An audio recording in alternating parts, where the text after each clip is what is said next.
I get this comment a lot from people when I tell them that I'm on some sort of healing diet or healing protocol. People saying that they couldn't do that because it would create disordered eating habits in them, or it would trigger disordered eating habits in them. This is the confusing thing for those of you who genuinely want to heal yourself naturally, is that sometimes that requires a change of lifestyle, change of dietary habits, especially if you're wanting to see breakthrough in your chronic illness recovery. So in this video, I want to talk about the lies that come up in our sad American diet culture that have prevented us from healing our bodies. These lies very well may be keeping you sick because you maybe have adopted them and cling to them, as opposed to maybe branching out and trying to inch towards change, even though it might be mentally challenging. I'm going to break down these lies. I'm going to share why I believe they are lies. And in the end, I'm going to share some dietary tips for those of you who are trying to make changes, but maybe have found it to be difficult when it comes to food, when it comes to feeling restricted, and not wanting to become overly obsessed with food or stressed about food every time you're eating, because obviously that's going to be doing some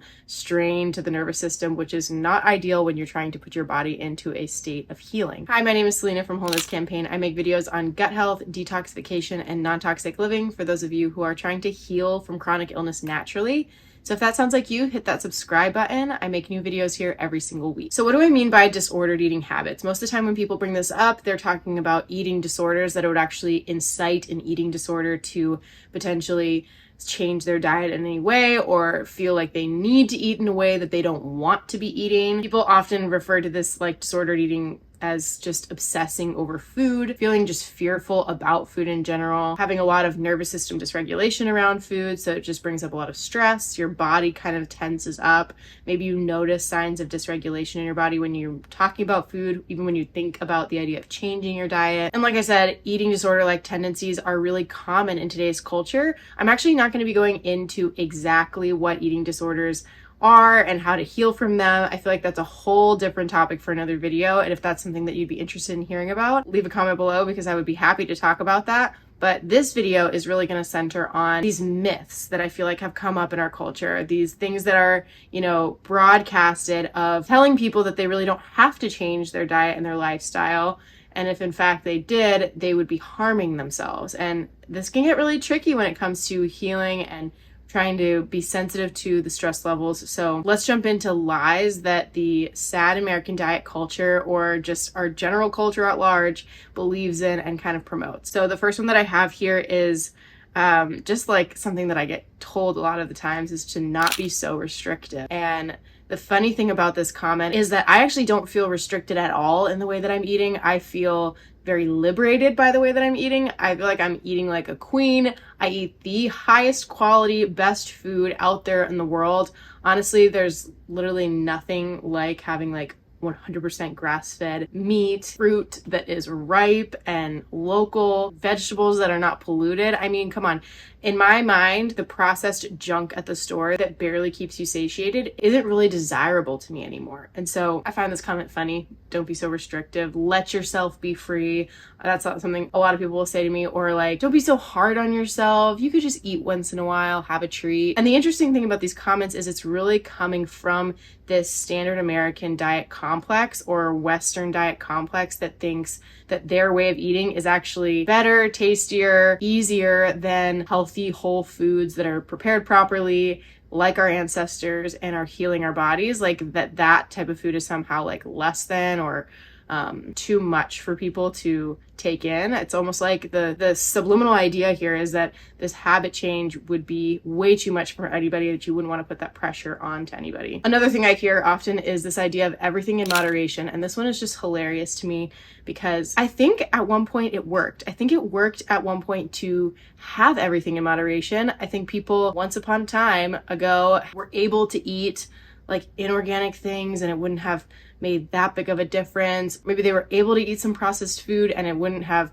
hurt their body that much, but the processed food nowadays is nowhere near what the processed food was like even 20 years ago. It is so much worse. I won't get into all of the details, but the ingredient labels on things have skyrocketed. The number of things that are on there, how toxic each of those ingredients has gone through the roof. And quite frankly, the food that we sell in our supermarkets most often is not even food anymore, you guys. It's so polluted and so fake.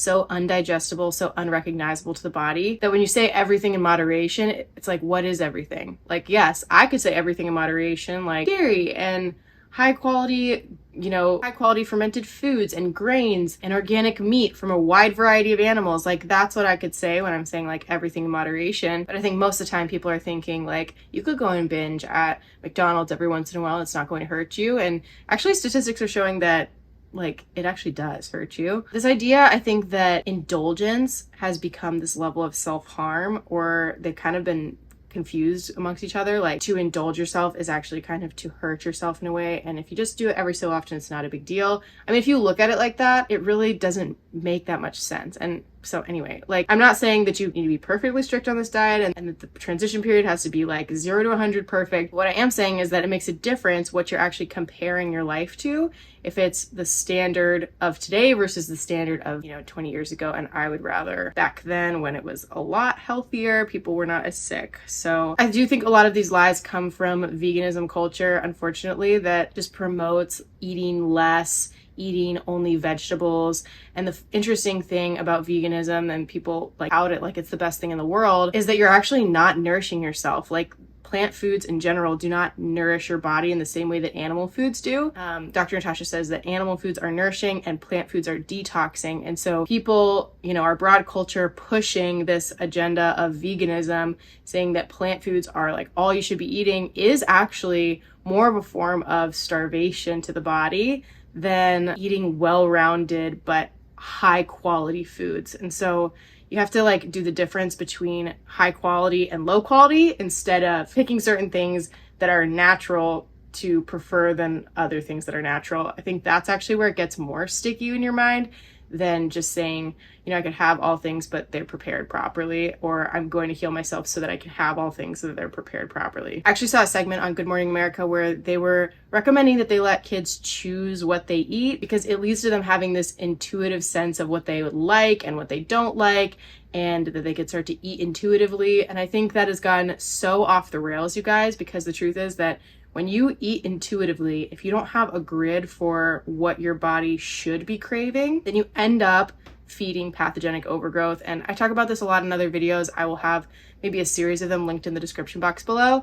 But when you leave a child, or really anybody, up to their damaged gut microbes that have pathogenic yeast overgrowth, those pathogens actually crave sugar and carbs. And so by letting them take charge, you're actually letting them cause havoc on your health, because those things are not good for you, but your body might be craving them. But that doesn't mean that you actually should be eating them. And you actually probably need to address your microbiome before you start saying things like, let them choose because their bodies will make the right decision. That's actually not always the case. And honestly, often I find it's not. It ends up kind of causing problems. So on that note, I do kind of want to pause and mention that I have a free quick guide to gut health linked in the description box below. If you're interested in getting started healing your gut, I have like 10 of my best tips for decreasing pathogenic overgrowth, increasing diversity in your gut microbiome so that you can actually start to digest food in a healthy way and ultimately conquer your chronic symptoms. So if that sounds like it'd be interesting to you, check it out in the description box below. Okay, now I want to jump into tips around disordered eating habits when it comes to the healing journey. So my first tip is that I do believe food is medicine. So honestly, I think to some degree, everybody's going to have to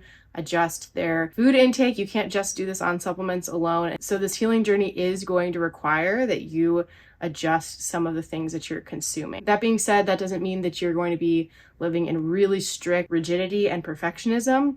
That doesn't mean that you're going to be tracking things. This is why I don't love like tracking your macros and making sure that all of the portions are correct and everything. And this definitely doesn't mean having this like looming regret mentality after you do something that you wish you hadn't done, or if you're paying consequences currently for eating something that you maybe wouldn't have wanted to have eaten. That doesn't mean you sit there in regret. And so I think overall, just ditching that perfectionistic mentality, which is easier said than done. And I will tell you firsthand that that is easier said than done. In a lot of other areas of my life, I've struggled with perfectionism. So I understand the mental process that can kind of go behind this, but really as much as you can, choosing out of that when you get the opportunity is going to be helpful. The next tip is going to be to just know yourself, to know what your limits are, know your capacity in whatever season you're in to make these changes. And I really encourage people to make small changes over time instead of making these like really drastic 0 to 100 shifts, even though that is totally what I did. And we pay the price for it to some degree, but making these small sustainable changes is really going to be the best for you in the long run, not just mentally, but really if you're thinking about your health holistically. How are you going to sustain these changes so that you're not just running back to fast food at the end of this 2-year period of like getting your symptoms conquered? You really want like sustainable life change. So that's something that I would recommend. Another thing is just simply adding in the nourishing foods before you take away any of the foods that you maybe don't want to be eating as much of. So that's going to look like adding in the meat stocks, adding in the fermented foods, add in the things that you want to be consuming before you begin taking any of them away so that you're not hungry. You're not hitting these moments of just hungry and wanting to go back to the food that you were eating before. Honestly, the most fulfilling times I've had is when I'm just full off of the nourishing foods, the foods that I really need, that are good for my body. And that is like the easiest way to get you into the rhythm of making those foods consistently, is just adding it in. Focus on adding it in, not taking them out. If you keep adding in and adding in and adding in, things will naturally have to come out because you can't eat both of so many things, and you can start to kind of find balance there. Another thing that I get asked a lot is like cheating on holidays, candy, school lunches, in the cafeteria. And while I have a lot to say about all these things, I think they can be very high sources of toxicity. And honestly, those foods are complete trash. When we're talking about creating sustainable change, I don't focus on those areas as much as possible. If you could get to the place of being 80-20 in your life, where 80% of the foods were nourishing and healing and 20% weren't, that would be like miles ahead of what you were when you were just 100% not healing your body with food. So really, I don't try to focus on like, what am I going to do on Christmas? I'm going to focus on what am I going to buy at the grocery store? What am I going to get week to week? What am I gonna make for dinner tonight? What am I gonna have as staple foods in my home for easy grab access? Like, those are gonna be the questions you're gonna be asking, not like, should I eat this candy on this holiday, or should I grab this dinner with a friend that I never saw for years? Whatever, whatever that is for you. Again, just kind of focusing on the majority of what your patterns in day-to-day look like. That's not to say there might be some seasons where you are very strict on those other times. And honestly, there's some of these things that I just don't eat anymore because they're just not good for my gut health and I don't want them anymore. But if you notice, I'm being driven by desire, not this like restriction mentality. And I think that's really key here. My next tip is to not hold record of your misses. So not to count how many times you cheated, not to whatever. I don't even like to use the word cheat, but just let it go. Learn to talk to yourself like you would talk to a young child. Simply acknowledging that a part of you feels fear about having just eaten a certain food that you maybe shouldn't have eaten. Simply validating that that is there, that happened, can kind of ease some of the stress because you're not trying to self-deprecate in any way. You're really just acknowledging that this is a part of who you are. It's not the whole thing. It's not the whole story, and it's not going to be the whole story. It helps the stress to not kind of take over your body in a sense. My last tip is to investigate the triggers. I honestly believe that so many of our triggers around food come from our past, our family life growing up, the belief systems that we grew up with around food, even like the happy traditions that we created. I think it's really helpful to investigate your food history, your history with certain types of food and what those feelings kind of evoke in you. Because if those foods aren't things that you want to bring with you or carry with you going forward, then you would just want to know why. And then I think, again, acknowledgement can be a really big tool here when it comes to not forsaking yourself, not leaving parts of you behind. You can actually make change that doesn't feel triggering if you're able to kind of go back and do some of that healing work on the belief systems, the memories, and the emotions that came up in your childhood or in